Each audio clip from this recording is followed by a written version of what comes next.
Bonjour à toutes et à tous, je suis très heureuse de vous retrouver dans une nouvelle vidéo pour une vidéo qui change un petit peu de l'ordinaire puisque je vais vous parler des couvertures originales versus les couvertures françaises.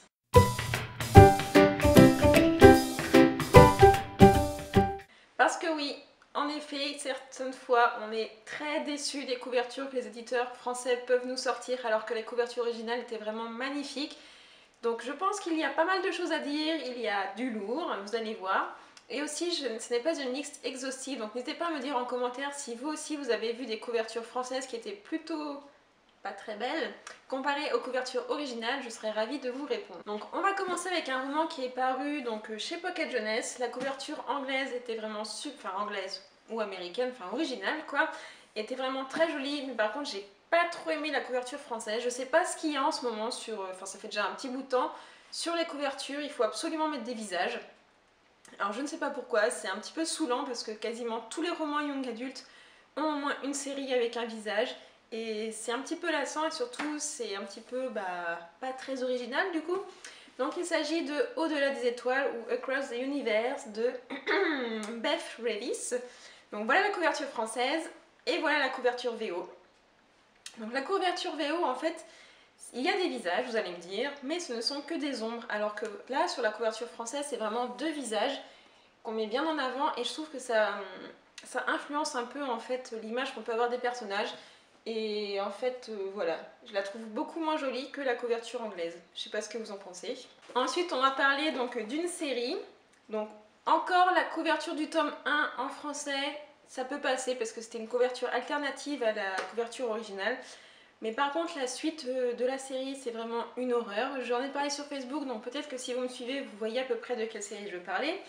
Il s'agit de Ten Tiny Brief de K.A. Tucker, donc voici la couverture française.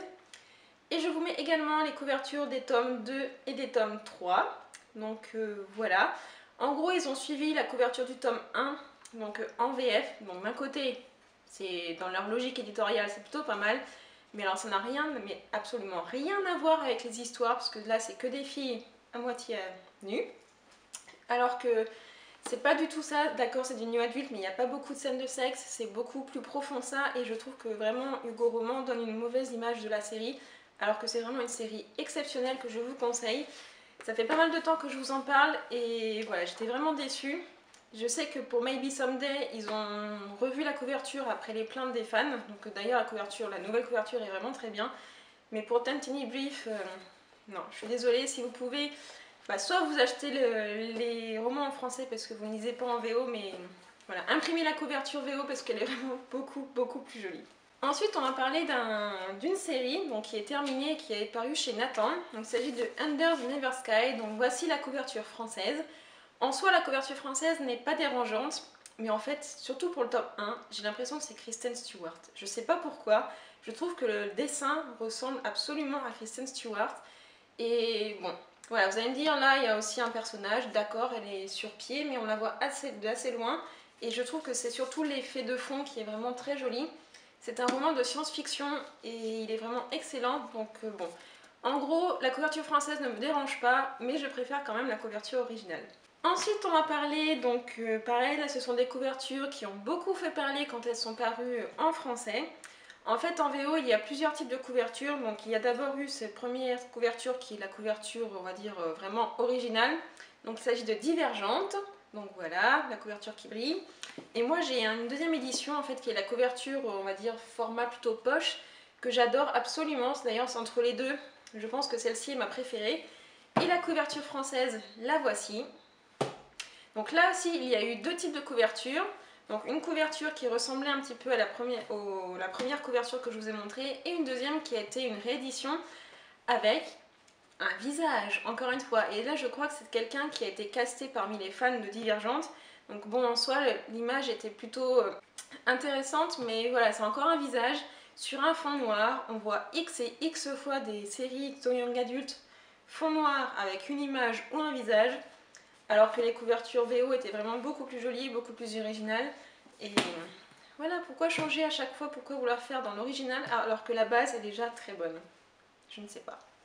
Ensuite, c'est un roman que je n'ai pas sur moi, mais la couverture anglaise est absolument magnifique et c'est une auteure qui a une écriture vraiment très poétique, donc il s'agit de Cheever de Maggie Stiefvater et la couverture française, la voici.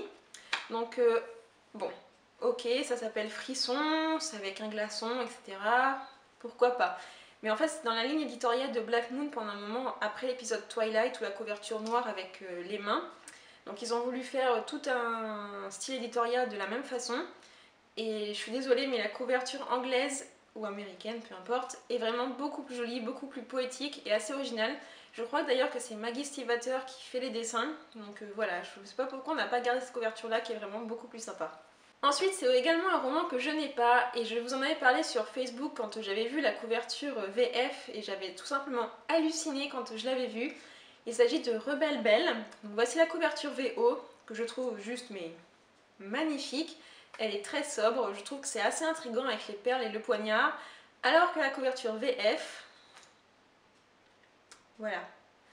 Je ne sais pas trop quoi dire. J'ai l'impression que c'est un mauvais Photoshop, que ça ne reflète peut-être que ça reflète l'histoire, parce qu'en gros je n'ai pas lu les résumés, mais voilà, ça donne pas du tout envie de lire ce roman. Je sais pas vous, mais entre celle-ci et celle-ci, moi franchement il n'y a pas photo.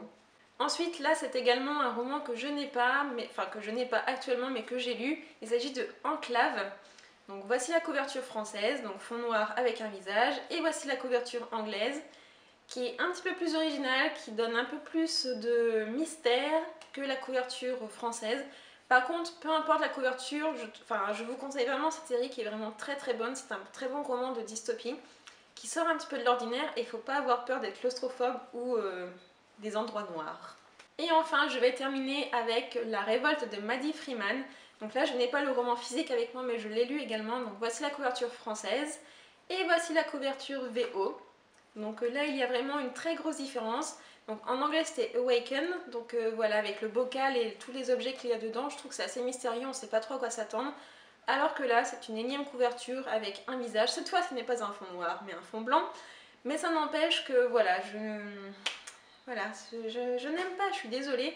J'attendais beaucoup, avec beaucoup d'impatience, ce roman en anglais et quand je l'ai lu en français, bon, j'ai pas aimé en français, mais quand j'ai vu la couverture, j'étais un petit peu déçue parce que voilà, j'aimais beaucoup la couverture anglaise et la couverture française, un petit peu moins. Donc voilà, ce sont les romans dont je trouve les couvertures anglaises beaucoup plus jolies que les couvertures françaises. Évidemment, ce n'est pas une liste exhaustive, je suppose qu'il y en a encore plein d'autres, donc n'hésitez pas à me le dire en commentaire, je serais ravie d'aller jeter un coup d'œil sur ces couvertures. Et j'espère que ça vous a plu, et d'ailleurs si ça vous a plu, il y aura un deuxième épisode qui cette fois ce sera les couvertures françaises versus les couvertures originales. Parce que des fois, ça nous arrive de créer des couvertures plus jolies que les originales, mais bon, ce sera dans un prochain épisode, dans une prochaine vidéo. En attendant, je vous fais plein de gros bisous, je vous fais de très bonnes lectures, et à très bientôt. Bye bye.